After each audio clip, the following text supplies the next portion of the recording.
অত্যন্ত দুঃখের সঙ্গে জানাচ্ছি, অত্যন্ত লজ্জার সঙ্গে জানাচ্ছি, অত্যন্ত অভিমানের সঙ্গে জানাচ্ছি যে কালকে আমাদের একজন বোন উড়িষ্যার জালেশ্বর থেকে এখানে পড়তে এসেছিল দুর্গাপুরে আইকিউ সিটিতে, সেকেন্ড ইয়ারের স্টুডেন্ট, খাবার কিনতে গেছিল, তাকে ধরে গণধর্ষণ করা হয়। কি লজ্জা! আজকে আমাদের উড়িষ্যার মেয়ে এখানে পড়তে আসছে, তাকেও ছাড়া হচ্ছে না। মমতা ব্যানার্জি কি করছেন আপনি? আপনি একজন মহিলা মুখ্যমন্ত্রী, আপনার রাজ্যে মহিলাদের কোনো সম্মান নেই, কোনো সুরক্ষা নেই। আপনার নেতা মন্ত্রীরা কোটি কোটি টাকা খরচা করে দুর্গাপুজো, কালী পুজো, সরস্বতী পুজো, মা শীতলার পুজো করেন, কিন্তু আসল যারা মা দুর্গা, মা কালী, মা লক্ষ্মী, তাদের কোনো সম্মান নেই। খাবার কিনতে গেলেও গণধর্ষণ করা হচ্ছে। এবার বাড়ির যারা কন্যা সন্তান টিউশন যায়, গানের ক্লাসে যায়, নাচের ক্লাসে যায়, পাঠানো যাবে না তো, গণধর্ষণ করে দেবে। কোনো কন্ট্রোল নেই নিজের ওপরে। আর আপনি তো আছেন মাথার ওপর আশীর্বাদ দেবার জন্য। সামনে 2026-এর ভোট, এই যারা ধর্ষক তাদেরকেই তো কাজে লাগাতে হবে বুতে বুতে, তাই না? আর আপনার দলদাস পুলিশ যারা টাকা তোলে আপনার জন্য, তারা কি করছে? লঘু ধারা দিয়ে কেস সাজাবে, আমরাও 15 দিনে ভুলে যাব। কাউকে যদি ধরেনও কয়েকদিন বাদে তাকে ছাড়া হয়ে যাবে। আপনি তো রেট বেঁধে দিয়েছেন আমাদের, রেপের রেট, ফুল রেপ একটা রেট, হাফ রেপ একটা রেট, সাবালিকার একটা রেট, নাবালিকার আবার আরেকটা রেট। কোন রাজ্যে নেই। এটাই তো উন্নয়ন। লক্ষ্মীর ভান্ডার, রূপশ্রী, যুবশ্রী, সবুজ সাথীর ভাঙা সাইকেল দিলেই হবে? মহিলাদের কোনো সম্মান নেই, সুরক্ষা নেই। উড়িষ্যার মানুষের কাছে আমরা কি জবাব দেব?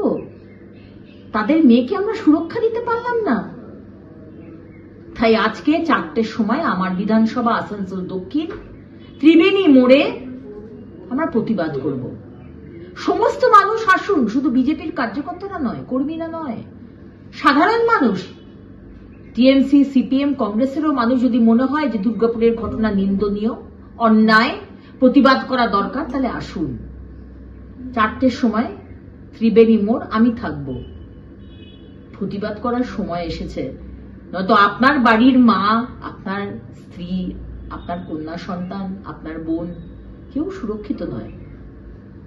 একটি বাচ্চা মেয়ে, মানে ছাত্রী, যে উড়িষ্যার বাসিন্দা, তাকে গণধর্ষণের শিকার হতে হয়েছে এবং সেটা সম্ভবত ওই মেডিকেল কলেজের বাইরে হয়েছে। অর্থাৎ বাইরে হয়েছে মানে এটা কিন্তু পুরোটাই ল অ্যান্ড অর্ডারের উপর আরেকবার প্রশ্ন উঠে গেল।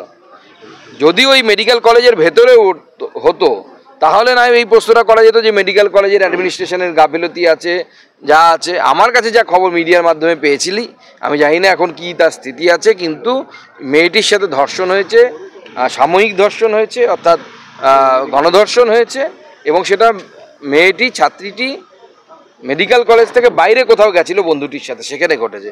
অতএব ল অ্যান্ড অর্ডারের প্রতি আরেকবার প্রশ্নচিহ্ন উঠে গেল।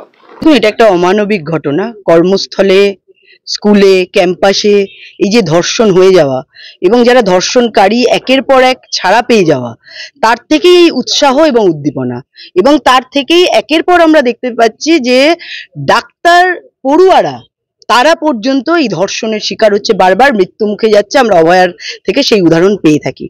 তো স্বভাবতই পশ্চিমবঙ্গে আইনের শাসন নেই এবং যারা ধর্ষণকারী তাদের বারবার যেহেতু আড়াল করা হয়, তো সেখান থেকেই উৎসাহ আসছে।